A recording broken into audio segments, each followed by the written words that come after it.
Daawwattoota keenya seenaa gabaabaa gaazexeessaa fi barreessaa aartistii akkasumas abbaa kennaa waan hundaa seenaa gabaabaa gaazexeessaa Ibraahim Haajilii kan abbaan urjii muddee 23/2020 barreessaniin isinii dhiyeessa.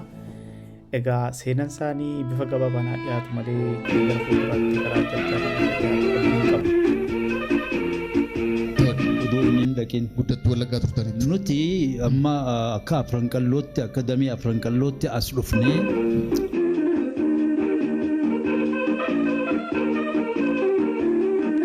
akka lakkoofsa biyyaatti fulbana 2 dura maxxanfamtee tan baate bariisaan. Barri 1962 bara sosooseensa afaanii fi aadaa Oromoo hawwisoolee Arfanqalloo kanneen wal duraa duuban magaalaa Dirree Dhawaa keessatti dhaabbataniin maalummaa fi eenyummaa sabaa du'aa diinni hawweef irraa bayyanachiisee bu'uura sabboonummaa habaqaaluu itti jalqabe. Qeeroon gaafasii warri sossohaa kanaa fi ija ta'an kanneen har'aatti diina fi gantootan adamamuun biyya ari'ullee wal'aansoon jalqabde akka isaan hawwanitti hin kushufne. Inumaa gucni sabboonummaa kan isaan qabsiisaniin Dirree Dhawaa irraa ka'ee Oromiyaa keessa faca'ee garaagarummaa diinni baroota yookiin gaafasitti 80 olii fi lammii jidduutti uume diigee sabboonummaa fi tokkummaa uummata Oromoo kan har'a qooma miliyoona 60 ol keessa danfaa jirtuu fi bu'uura ta'e. Guca sabboononni hawwisoo Arfanqalloo kanneen maqaa urjii bakkalchaa, hiriyaa jaalalaa, biiftuu ganamaa fi maskoobiin haqaaramanii qabsiisanii qabsoo hidhannootii fi biraa deemanii dhaamuu hanqisanii qaanqeen isii Oromiyaa guutuu akka walgayu warra godhan keessaa tokko Ibraahim Haajilii Boruuti. Akka hawwisoonni armaa olii mootummaa gaafasiitiin bittinnaawanii miseensonni gariin biyyaa baqatanii gariinis hidhamaniin warri isaan booda kaa'ayuma fakkaattuu fi jaaramanii keessaa tokko hawwisoo suuqa Illaaqii kan kaa'imman miseensota hawwisoo tanaa walitti qabee ijaare akkasumas hoogganaa ture Ibraahim Haajiliiti. Warri gaafasii kaa'imman kunneen kanneen akka Adam Mussoo yookiin Adam Mussoo Kabiiraa, Abdushukur Umar yookiin Ziqii, Ahmed Yoonis Di'in Addawwee, Hamid Ahmed Liiban, Hamidoo, Ishaaq Furdee, Kamaalee, Mahadii yookiin Liqamambar, Millii, Muqbil Ahmed, Sa'id Abdusalaam, Wahib Joobanii walitti qabee ijaaree hoogganummaan gaggeessaa ture Ibraahim Haajiliiti. Ibraahim hoogganummaa hawwisoo malees suuqal Illaaqii fi wallisaa dhawaa akkoodiyoonaa fi mi'oota muuziqaa adda addaa ture. Haalli naannoo Dirree Dhawaadhaa akkuma amala isaatti hawwisoo fi isattis hammaannanii Ibraahim Finfinneetti jalaa godaane. Akka achi dhaqeen waahillan waliin shaggar bahan warra akka Himee Yuusufii fi Adam Soofaa waliin hawwisoo maqaa aduu birraa moggaasanii fi dhaabe. Magaala gaafasii miti har'aa'uu afaanii fi aadaa Oromoo funyaan irraa qabatamu kan nafxanyaan qoma dhiibdee keessa shubbitu keessatti guddina aadaa fi afaan Oromoo sodaa malee dhawwaaqe. Ibraahimii fi waahillan aduu birraa Finfinnee keessatti hawwisoo Oromoo tan duraa dhaabuun yaadalee fi muuziqaa ammayyaatiin walleelee afaan Oromoo walaloo fi alalaasa yeroo ni oofessine gurra diinaa duuchaa tan Oromoota hawwadanii sabboonummaa qomatti biifan. Sammalees walgahii waldaa Maccaa fi Tuulamaa irratti argamanii lammii bohaarsuun jaarmichi miseensummaa akka dagaagu irratti qooda guddaa laatan. Agarsiisa aadaa Oromoo kan gurraandhala 28 bara 1976 magaalaa Finfinneetti godhame hirmaannaa isaaniitiin seenaa qabeessa godhan.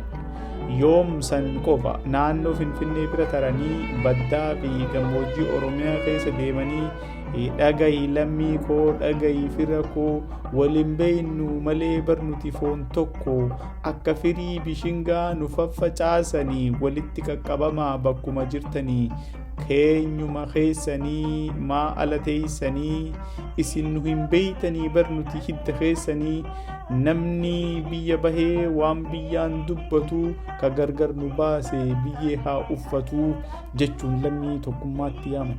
Daawwattoonni imimmaan gammachuutiin if dhiigan godhan. Inumaa baay'ina namoota iddoo isaan irraa wallisanitti itti ol yaa'utiin bakka dooyaan citteen qaban.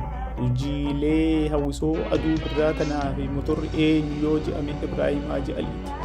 Mootummaan Haayile Sillaasee tan guddina afaanii fi aadaa Oromoo akka boombii niwukileeriitti sodaatu kuftee gaaftan dargiin dhaabbatte. Guddina afaanii fi aadaa Oromootii fi fooddaa xiqqoo takka nuu banama. Gaafana carraa akkamiititti dhimma bahuun gaazexaa bariisaa tan qubee gi'izii maxxanfamuun ogbarruu afaan Oromooti bu'uura lafa keesse gaazexeessitoota abuuran keessaa Ibraahim Haajii nam tokko.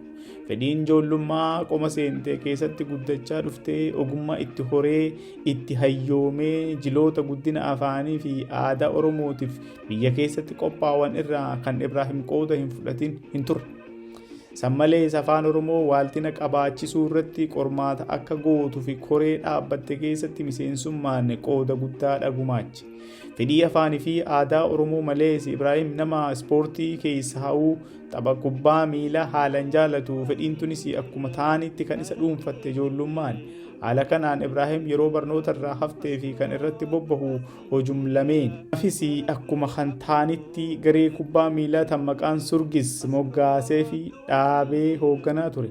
Haalli kun Ibraahim naannoo hawwisoo yoo hin jiraanne bakka itti barbaadamu laga harree yookiin cirracha iddoo ijoolleen dirree kubbaa miilaa itti dhahan godhe.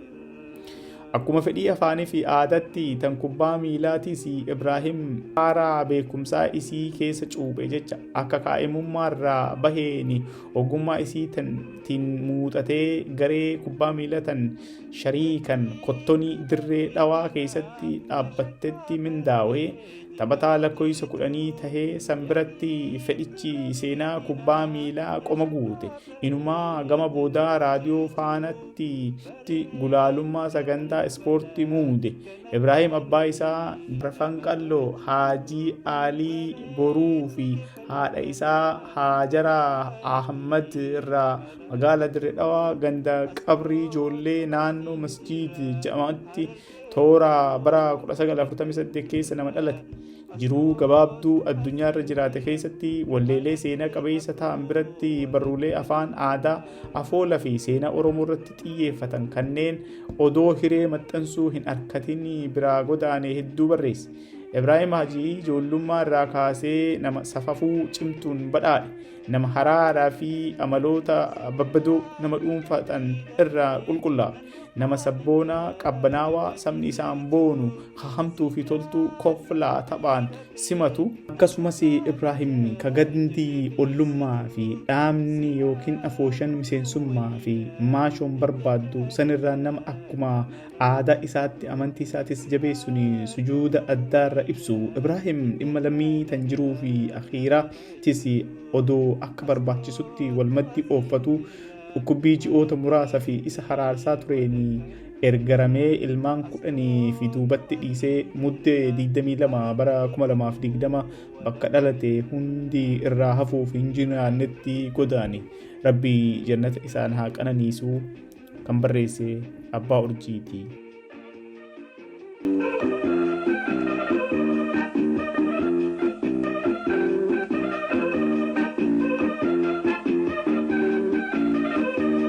Maali kan akkana? Edaa gaddi kuni takka takka waliif booqadhaayi. Inni kaan nama iyyisiisa. Inni kaan osoo hin beekne imimmaan si calalsiisa. Inni kaan immoo waayyuu si dhoowwete gogdee hafta. Inni kaan immoo mala dhayisiin jedha. Yommuu akka rifaatuu keessa gaddani keessi namaa ni dhiiga. Inni immoo namatti qorra. Keessi namaa ni ona. Qullummaa fi gara dhabuu keessatti. Wantoonni kaan immoo gaabbidhaan nama waadan. Yaaduma nama kanaatu wal qoodee jeequmsa keessoo guddisuu fi walirratti daratu. komee fi gaabbii wal faana araroo isaanii rarratanii mataa namaa yaabu. Namaan lolu sagalee guddaan namatti wacu akka waan lallabanii dhiiksanii iyyuu fiiksanii iyyuu situ suma komata. Atumti of waan komattuu fi komee kee si malee namni biraa waan dhaga'u hin jiru. Komee fi gaabbinii wal faana raroo isaanii rarratanii mataa namaa yaabu. Namaan lolu sagalee guddaan namatti wacu akka waan lallabanii fiiksanii iyyuu fooriccuu situ suma komata waan ta'eef wacaa fi iyya sammuu kee keessaa qaamni biraa hin dhaga'u waan ta'eef siif hin hubatu yookiin siif hin birmatu. Gama tokkoon ati moo ati amma nama ati moo siin jedhee siin lola. Gama biraan immoo utuu ana haa nyaatu osoo silaa amma ta'uu baate maal taate siin jedheetti takka quba ciniinaa takka immoo hidhii humnaan xuuxxa. Gaabbii fi komee ati ofii kee irratti dhiyeessitu baay'ee ulfaataa fi humna si cabsullee qaba. Inni namni siin jedhu rakkoo miti. Isa ofiin jettu, isa keessa kee qorkitu, isa keessa kee reebdu namni biraa siin hubatu. Ammoo humni isaa jabaadha. Ani waan hamtuun ta'e gaabbii fardin dhaqqabuu jedha Oromoo. Guyyaa dheengaddaa gaafa 22/2020 an barfadheen fuula feesbuukii miidiyaa hawaasichatti makameen garuu namnuu gadda ibsachaa jiraachuu fi suuraan ani beeku kan garuu qalbiin kiyya lakkii didii ijji tiyyas hin amanin jechaatii diddaan walata garoo seenneen arge. Ani amaneessi dhiisesi hayyuunni qaroon gaaddisni sabboontotaa gumbiin beekumsa Oromoo fi kuuseen aadaa keenyaa abbaan kennaa waa hundaa jaalataan sabaa fi qaroon agartuu Oromoodha. Gaazexeessaa Ibraahim Haacalii boqachuu isaa namnuu himeetu walitti labsaa jira. An hedduun gaddi koo garuu rifaatuu waayyuu akka hin fidnee fi goone yookiin akka waan jennee fi waan raawwanne na godhe. Ergaan bilbilaan sagalee Ibroo dhagahee waggaa guutuuf hin jira. Waan hedduu waliin jennu akka ilma isaatti galaa hedduu naaf guluunfe waan danda'u hundaan na cinaa ture. Ani garuu akkamiinan dhibamuu isaa dhihootti dhagahuu dhabeetu gubee na waadaa jira. Maaliif eessan dhaqee akkamittanii waan fuula miidiyaa hawaasaa kanarratti barreeffameeru arguu dhabe laata? Maal taanan? Yoo waa'ee dhibamuu Ibroo fuula feesbuukii gubbaa tureerta akkamiinan arguu dhabee? Naaf galuudha. Duubatti deebi'ee yaadannoo isa waliin qabuu fi gorsa isaa mul'ataa fi abjuu inni egeree Oromoof qabaachaa ture raaga fi ni ta'a inni egeree hogbarruu aartii afaanii fi aadaa Oromoof kaahaa ture ni yaada. Hinaaffaa inni aartii hogbarruu Oromoof qabu. Ibraahim jecha kamiin ibsitaa? Jecha kamtu humna qabaatee nama sana ibsaa dhiiroo? Oromummaa fi sabboonummaa sarana jechaan guddatee gochaan salphate kana gochaa fi dhugaan bakki itti argitu yoo jiraate Ibraahim Haacalii biratti. Ani gaazexeessaa Ibraahim kan sagaleen beeku bara 1999 akka lakkoofsa Awuroopaatti irraa kaaseen raadiyoo keessatti dhagahaa ture. Umriin ijoollummaa sanaanii bara 2000 keessa yommuu jalqaba magaalaan guddoo Oromiyaa Finfinnee irraa gara Adaamaatti geeddaramtu raadiyoon faanaa qophii afaan Oromoo wal dorgommii walaloo kan Adaamaa faarsuu akka dhiyaatu labsanii ture. Ani barataa kutaa jaaffaa ta'een godina Booranaa magaalaa Moyalee irraa walaloo mata dureen isaa Adaamaa dhugum handhuura taataree jedhu barreesseen karaa faaksii ergeen ture. Waggoota 3 booddee ammoo kan inni ijaan obbo Ibraahim argee wal bareen bara 2003 godina Shawaa Kaabaa magaalaa Fiichee galma wal dorgommii walaloof qophaa'e keessatti ture. Bara sana walaloo waa'ee barmaatillee duubatti hafaa yookiin gadhee fi kanneen miidhaa dubartootaa fi hawaasa irraan gahan irratti akka walaloo barreessinee aanaa keenya bakka bu'uun aanota Salaalee yeroo sana 14 irraa injifattoonni wal dorgommii dhumaaf Fiicheetti wal argantu ture. Ani aanaa kuyyuu irratti injifadheen kuyyuu bakka bu'ee fiichee deeme. Wal dorgommii sana ministeera haqaa fi dubartootatu UNICEF waliin ta'uun qopheessan. Abbootii murtii ta'uun kan qoraa turan keessa tokko Ibroo ture. Fiichee irrattis dorgomtoota turan keessaa ani tokkoffaa baheen booddee isaa fi gaazexeessituun Tsahaayii Daamxoo konkolaataa isaanii keessa nageessanii intarviiyuu yookiin gaaffii deebii naaf godhan. Waa'ee qophichaa fi egeree abjuu koo gara fuulduraatti, waa'ee ogbarruu Oromoo, waa'ee aartii Oromoo, waa'ee walaloo kanneen hedduu akkasumas qabiyyee walaloo kiyyaarraa maaliif akkan barreesse faana gaafatan. Egaa ani kanan barreesse buttaa irratti ture. Eeganii argadhee jedheeni walaloo waggoota 3 dura waa'ee wal dorgommii sanaa itti kaasee walaloo kiyya bara sanii maal gootanii jedheen gaafadhe. Ibroon nama dandeettii addaa qabuu fi waa inni irraanfannedha. Gaafani faaksiin ergee bilbilee akka carraa ta'e isa argadhee dubbiseen ture waan ta'eef yaadachuus dhiisuus mala garuu ani hinuman jedheen gaafadhe. Ija keessa na ilaalaa erga xiqqoo seeqqateen booddee edaanuu si gaafas Boorana turteemi. Walaloo kee sana hin dagadhu, walaloo ajaa'ibaa fi miira nama tuqu. Haa ta'u malee kaayyoon jara dorgommii sana qopheessee fi walaloon gahee waliin argan.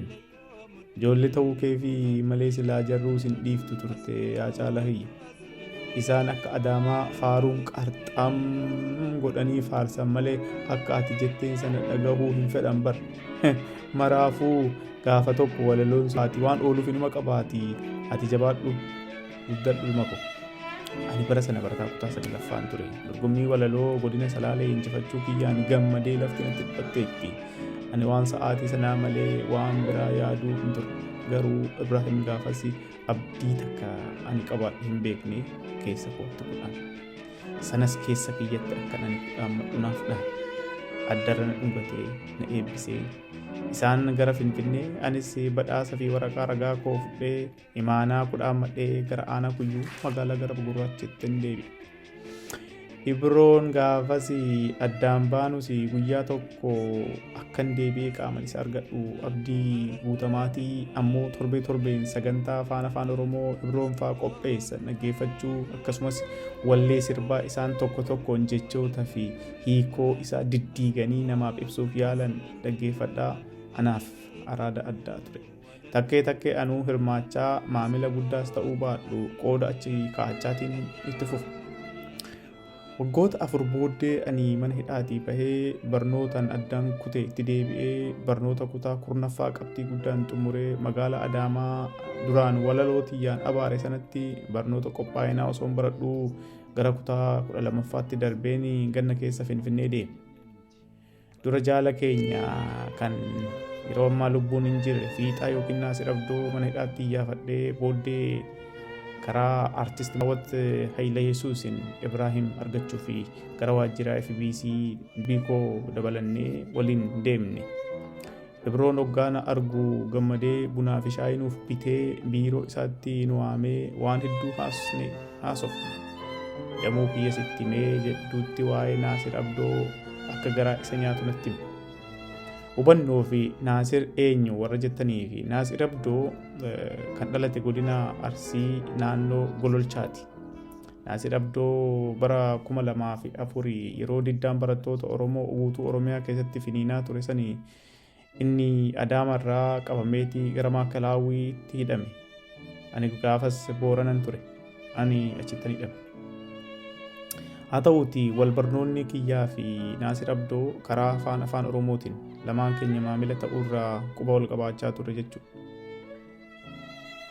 Naasir Abdoo jalqaba bara 2008 mana hidhaa keessatti erga laamshessanii booddee inni du'uuf jennaan baasanii gatan. Namni fidee Adaamatti nuti yaaluuf asiif achi otoo fiignu jalaa wareegame. Hundumaafuu Ibroo waggaa 4 booddee deemee waajjira isaatti argadhee walaloowwan kiyyas qophii afaan Oromoo fi kanneen ta'anii akkasumas qophii dambalii jaalalaa kan yeroo san Zamadkuun qopheessu irratti dudubbisee fi gara Adaamatti deebi'e. Ibroon akka dhala isaatti yeroon bilbilee na jajjabeessaa ture. Akka ilmoo isaatti galaanatti guduunfaa ture. Haamilee fi seexanatti horaa ture. Akkasiin kitaaba kiyya bara 2010 maxxanfamtee kan burqaa jaalalaa jedhamtullee kan gulaalee maallaqa hanqatillee itti guutee maxxansiise isa. Eebba kitaabichatti kan yuunivarsiitiin Adaamaa qopheesse irratti illee xiinxala kitaabichaa fi waa'ee guddinaa fi ogbarruu Oromoo irratti barattoota yuunivarsiitii keenyaa fi keessummoota kabajamoo achitti argamanii fi kan barnoota guddaa kennan Ibraahim Haaji Alii fi Dr. Tafarii Nugusee turan. Ergasii yeroo adda addaatti yeroo Finfinneen deeme waajjira isaanii deemeen dubbisa ture. Bara 2011 naman maqaasaa ammatti hin yaadanne dargaggoo qaroo dhabeeyyii kan yeroo sana mana barnoota addaa sabbataa barachaa ture. Kan dandeettii walaloo barreessuu Waaqayyoon akkaan badhaase tokko waliin laaqanaa waajjira isaanii keessatti nu affeeree miira hadhaawaa tokkoo fi keessi gubataatii nutti haasawaa ture Ibraahim Ajalii. Tasuma hin dagadhu waan gaafa san Ibroon nuun jedhe. Yaa ijoollee Oromoo na dhagaa ijoolleetii. Gabrummaan Oromoon itti seenuuf jiru gabrummaa Oromootti hin mul'anne ta'uuf deema. Oromoonuu beekuuf hin jiru. Oromoo maqaa misoomaa fi investimentiin buqqisaa qaroosaa mana hidhaatti ajjeesaa fi dhabamsaa kaan immoo biyyaa baasanii biyyarraa fageessaa suuta Oromiyaa nuti jaallannuu fi jajannu cicciranii Itoophiyaawwi taasisuuf deemu. Waan lafa jalaan deema jiru yoo hubatanii waan obsa nama dhoorgatudha. Ani umrii dheeraa jiraadheera. Waan sodaadhu hin qabu. Sin dhaloonni qubee jabaadhaa wal ijaaraa waan keessa jirtan dammaqinaan hordofaa wal dammaqsaa wal kakaasaa Oromummaa fi sabboonummaa finiinsaa afaaniin osoo hin taane ittiin jiraadhaa. Bara dukkana sanaa warri wareegamanii har'a nuti mataa ol qabannee akka deemnuu fi jiraannu nuuf gumaatanii bara sanaa wareegamadhaa waan kaffalaniif. Kanaafuu dhaloota irbuu nyaatuu fi maqaa abbaa balleessuu hin ta'inaa. Jabaadhaa. Yeroo inni jedhu ani isii dhiiroo hin sodaatu biroo mana kana keessa taa'ee kan akkasii hadhaawee dubbatu jedheen ufuma kooti of gaafadha. Booddee ergasii yeroo tokko duwwaa wal arginee waanuma hogbarruu Oromoo fi haala qabsoo Oromoo haasofne. Booddee anuu baqadheen biyyaa bahee waggaa tokko booddee. Ergan biyyaa bahee baay'ee ol qubadhamnus darbee dubbisaan ture. Osoon sichi waa meeqa yaaduu Ibroon dhibamuullee dhagahuu dhabuun kiyya maal jedhama jedheen egaa ofiin lole. Garuu immoo Ibroo deebisuu hin danda'u. Gaabbinii fi eegin duuba ooltiin akkas yaa Oromoo. Ibroon ogeessa roga maraa, ogeessa gaazexeessaa. Ibraahim wanta hojjetu hundi irraa bareeda. Xiinxalaa fi qaaccessa duuka dubbiiti. Ibsa sookoo fi sorgoo afaanii fi aartii Oromoo. Walleelee Oromoo akkaan seeccessee akka namaa galutti kan namaaf ibsu. Sagaleesaa kiloolee sanaan weellisee, walaleessee, barreessee Oromoo tokkoomsaa Oromummaan akka cimu hundee dhaabara. Gaazexeessa Ibraahim Ajalii qorataa aadaa fi seenaa uummata Oromoo qabsaa buleessa. Xiinxalaa aartii Oromooti. Gaaddisa keenyatu kufa. Mana kitaabaa guddaatu saba keenya jalaa gubate. Goota keenyatu godaane. Qaroo keenyatu nurraa garagale. Ibroon qaama nurraa fagaate malee tasaa hin duune. Gadaan nama keessa jiraata. Afaan Oromoo kaasaa, aartii Oromoo fi guddina hogbarruu Oromoo, waaltina afaan Oromoo fi waan Oromoo hallee dubbachaatii Ibroo waan hojjete sichiyyuu dagachuun waan hin taane fi Ibroo otoo hin kaasin namni bira darbuu hin jiru. Kanaaf dhaloonni sichittiin jiraata jedheen abdadha. Gaaddisni sabboontotaa, dahanni ilmaan Oromoo Boorana Bareentuu, gameessi Galalaafessi fi qaroon Oromoo. Odaan keenya jigeera. Ol kaasuu hin yaadamu. Garuu immoo odaawwan hedduu biqilchuun dhaloota fi habaqaalee darbeera waan ta'eef bara baraan waliin jira. Biroo koo boolla kee boofnaa guutu ekeraan kee haa qananiitu. Ayyaanni kee nuu fi ilmaan kee waliin haa waaru. Sabni kee si dhabeera. Atis saba jaallatturraa godaantetta. Waaqayyoon boqonnaa gaarii ekeraa kee haa laatu. Caalaa Hayiluuti. Muddee 24 2020 Swiidin Hudiksvaalirraa.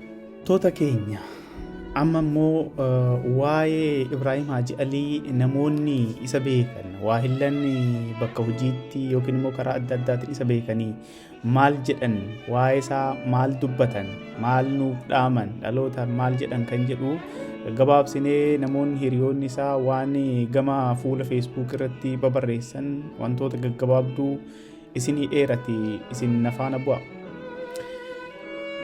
Egaa gaazixeessaa Ibraahim Haaji Alii warra beekan keessa tokko barreessaa fi qabsaawaa Oromoo akkasumas hayyuu saayinsii siyaasaa kan ta'e Kumsaa Buraayyuu akkasumas gaazixeessaadha inni mataa isaatti waan inni waa'ee Ibraahim Haaji Alii waan gabaabduu jedhee keessaa muraasni bara 1991 qabsoo bilisummaa Oromoo ABO'dhaan hoogganamutu Gullalleetti wal barsiifte. Artistoota hundeeffamuu hawwisoo Oromiyaaf aarsaa guddaa baasan keessaa warra hangafaatti ramadama.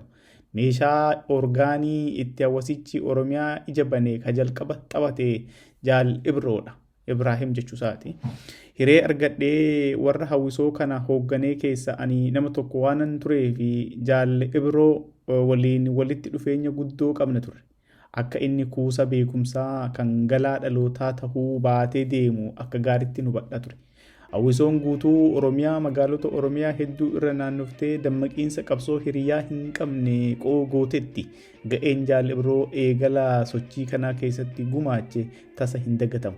Sabboonaa qaroo fi obsaa gita hin qabne jannata bal'aa keessatti artistoota keenya qaalii warra akka Abdii Qophee, Sumaayyoo Muusaa, Eebbisaa Addunyaa fi warra diinni bakka buuteen isaanii wallaalchisee waliin boqadhu jaalakiyya. Jajjabinni maatii isaa fi uummata Oromoo maraa fi haa ta'uun jedha.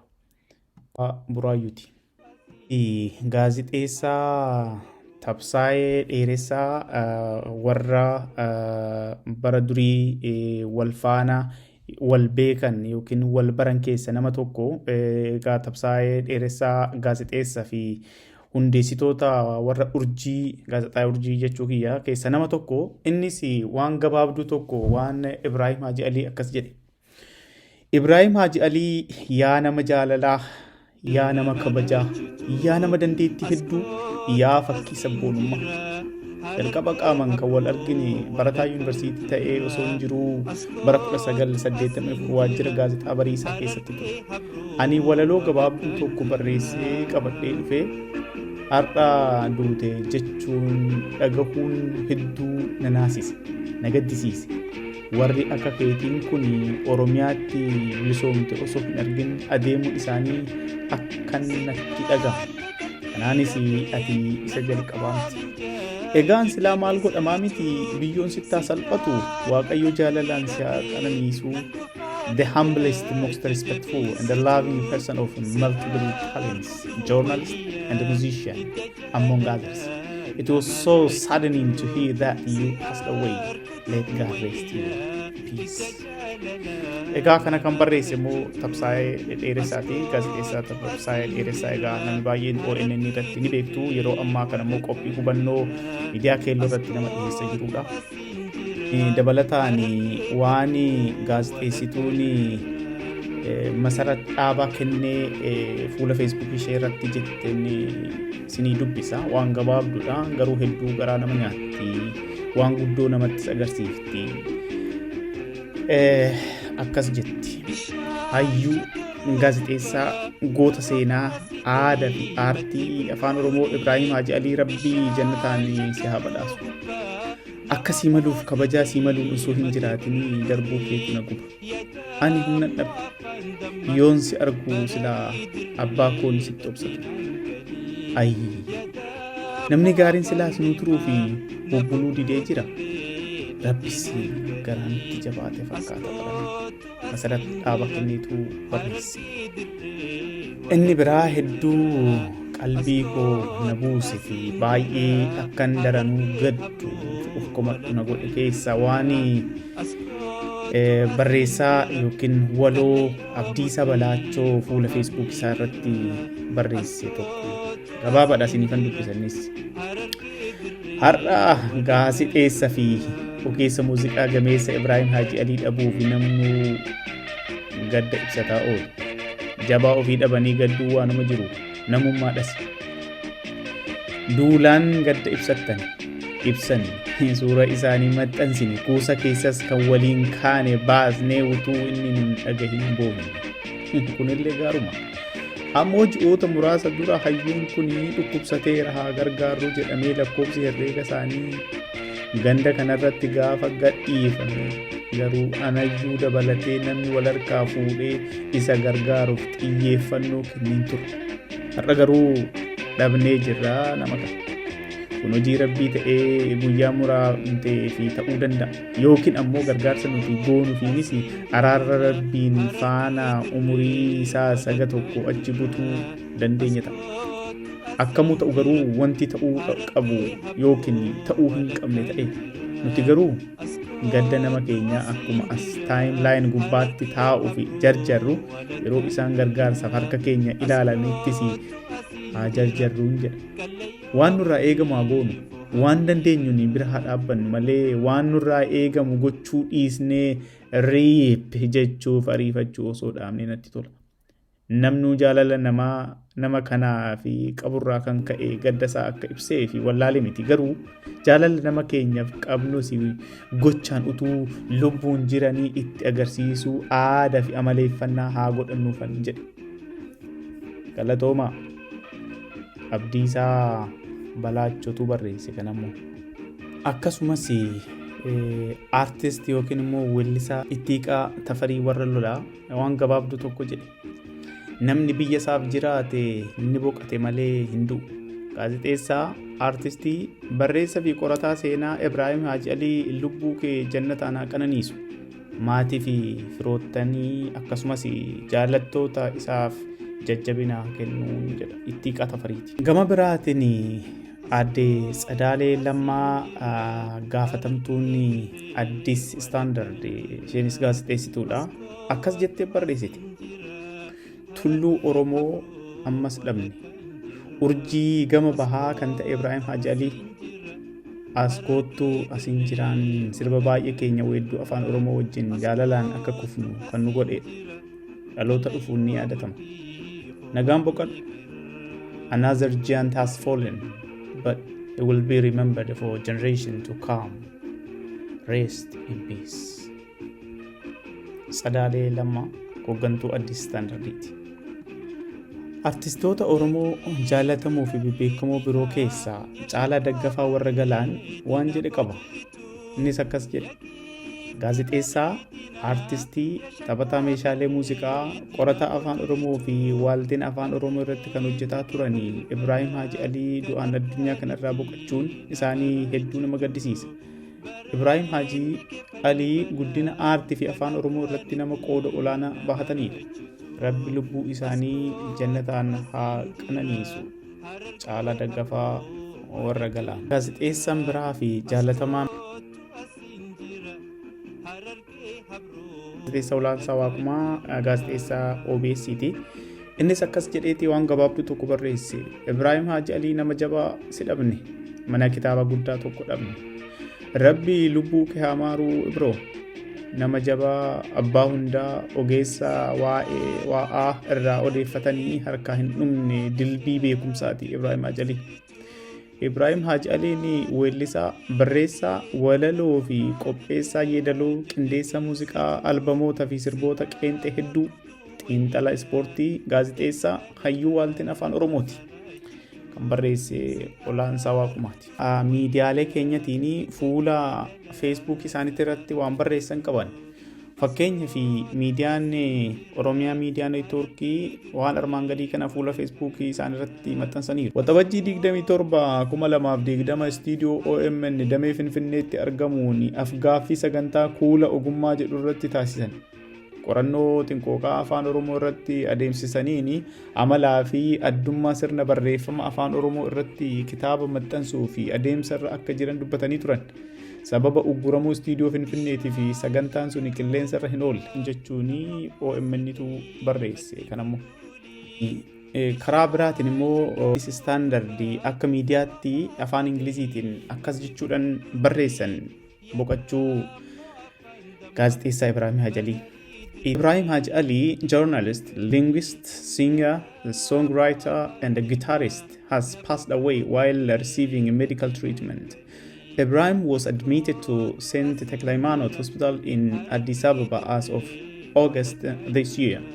Among his stellar legacies, Ibrahim was one of the few founders of the second generation of the famous Afaan Oromo music band Arfan Qallo in mid-1970s, along with the giants of Oromo music such as Ali Birra and Abdu Shikur.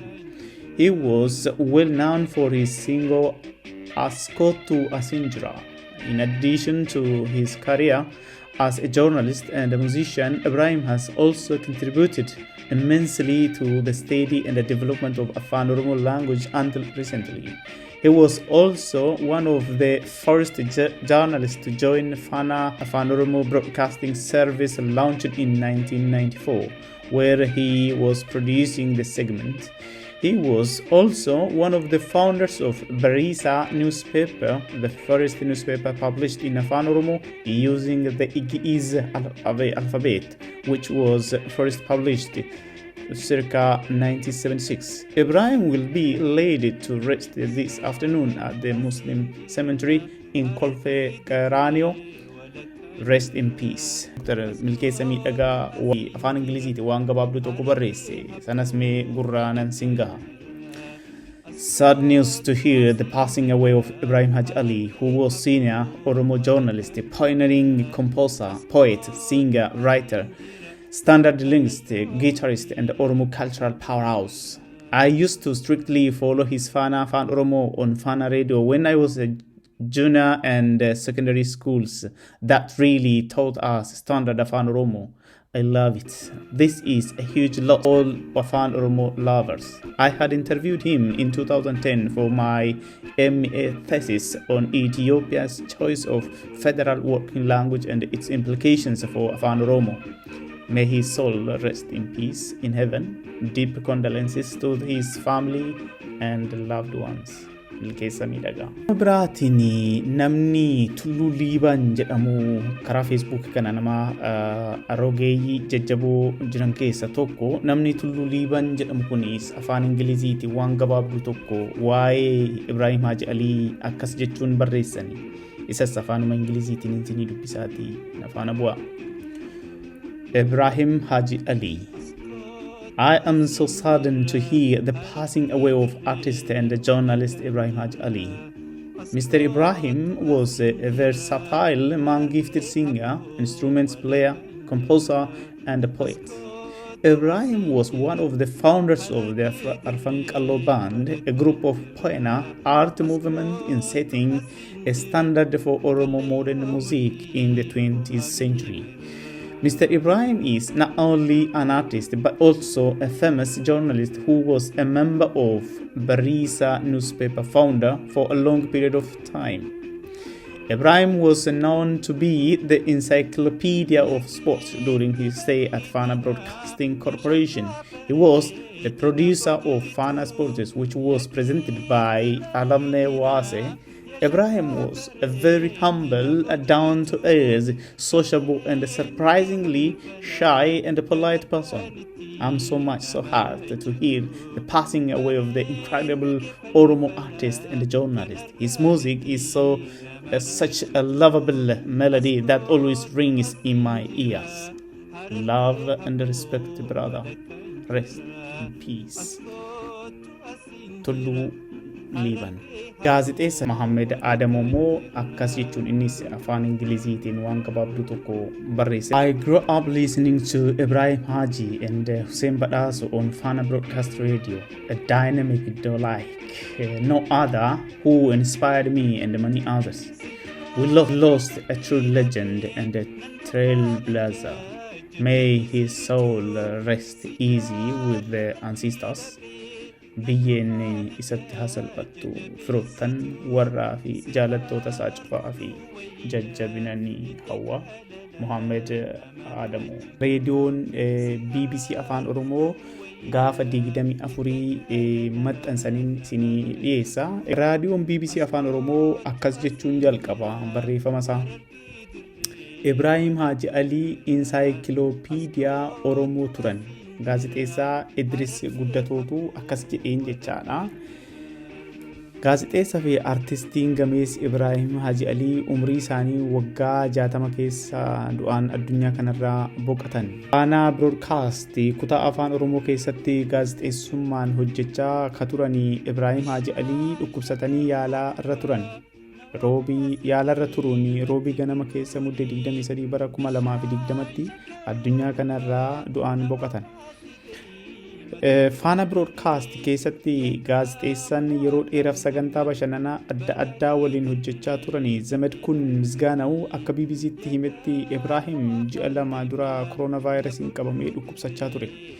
Sana boodas hospitaala Paawuloos ciisee yaala argataa turuun erga bayyanatee gara mana isaatti galee ture jedhe. Haa ta'u malee duruma dhukkuba sukkaaraa waan qabuuf sanaan dhibamee yaala argataa ture jedhe.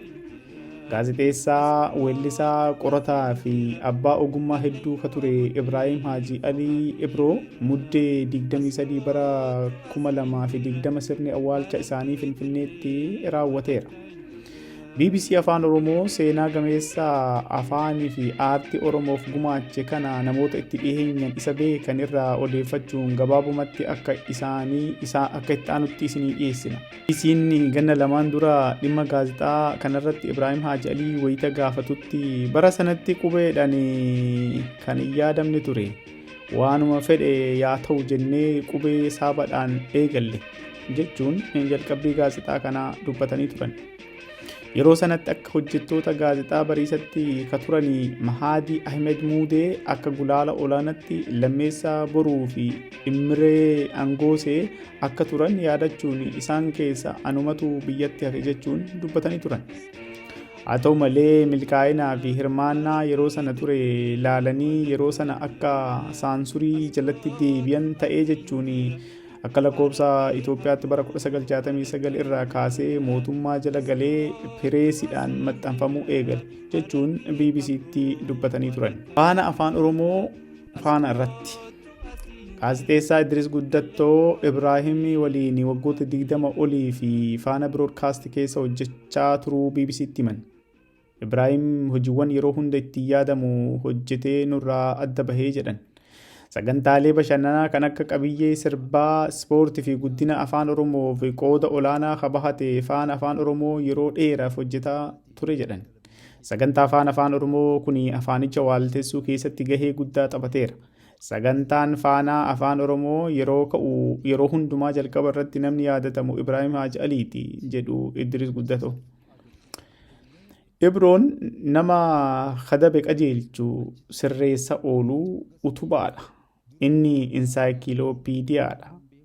Ibn lubbuun isaanii darbutti Faana Broadcasting Corporate keessa freelancer ta'uun hojjechaa turan. Kootu asiin jira.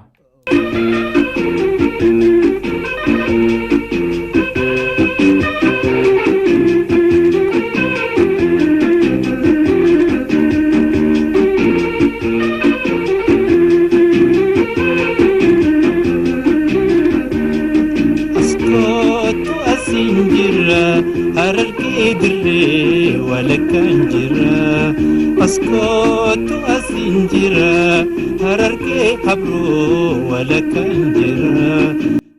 Gaazexeessaa Ibraahim weelluudhaanis kan beekamu yoo ta'u meeshaalee muuziqaa 6 ta'an taphachuu akka danda'u gaazexeessaa Zamadkuun BBC'tti himeera. Kiiboordii, haarmoonikaa, akkordiyoonii, beez gitaar, liid gitaarii fi booksii gitaar haalan bareechee taphachuun aartistii beekamuudha jedhe. Arfanqalloo akka hundaa'een gara lixa Oromiyaatti socho'aa yeroo turan waan jedhee sirbee turee fi yeroo hundumaa yaadatu tokko qaba jedhanii waa'illi isaanii gaazexeessaa Idris Guddatoo waa'ee muuziqaa fi Ibraahim hogguu dubbatan. Baranni wal barraa ni barraa walirraa wajjin tarkaanfannaa yeroo saatu har'aa jechuun weellisaa ture jedhan. Ibraahim Haji Alii sirba isaa akka as kottu asiin jira jedhamuun baay'ee kan beekamu yoo ta'u ergasiis artistoonni akka Abitoo Kabbadaa fi dhiyeenyatti ammoo Nugusuu Taammiraat fa'ii sirba kana irra diriibiin wallisaniiru. Itti dabaluun Ibraahim kuusa aadaa kan waraabamee hin dhumne ture ragaa inni of harkaa qabu yoo ilaalamu jedhanii gaazexeessaa Idris Guddatoo. Ibrahim Hajalii qophii ispoortii jabeessuu fi jalqaba Faana Broadcasting akka gale himama. Xiinxala ispoortii irratti kennuunis beekamaa ture. Yeroo dheeraafis sagantaa ispoortii irratti hirmaachuun hojjeteera. Beekumsa afaan Oromoo fi gaazexeessummaa qabaniin gaazexeessitoota dargaggoota gorsuu fi muuxannoo isaanii qooduun kanneen as ba'an jajjabeessuunis beekamu Ibraahim Hajalii Biroo. Daawwattoota keenya barreeffama armaan olii kan inni dubbise fuula yookiin immoo marsariitii miidiyaa yookiin reediyoo BBC afaan Oromoo kan isaan afaan Oromootiin barreessan irraa fayyaa ta'a. Nama rachitu askootu asiin jira harargee dirree walakkaan jira askootu asiin jira harargee habroo walakkaan jira.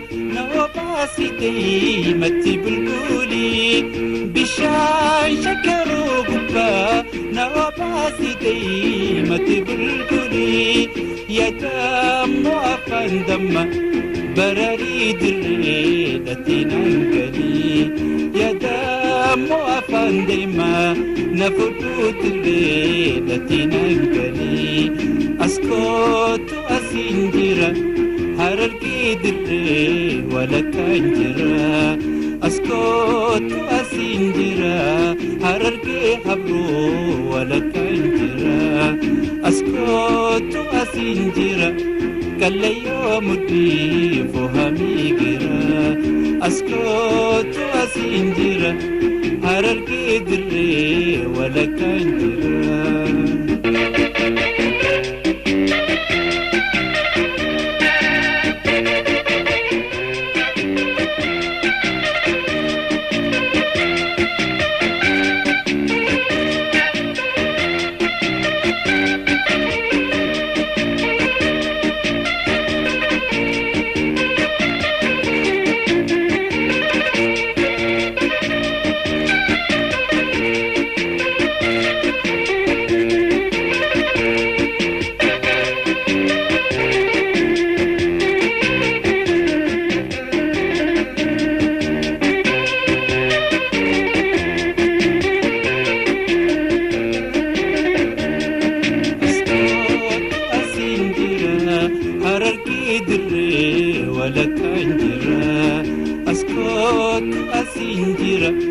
harargee habroo walakkaan jira askootu asiin jira harargee habroo walakkaan jira askootu asiin jira kallayyoo mudhii fohamii.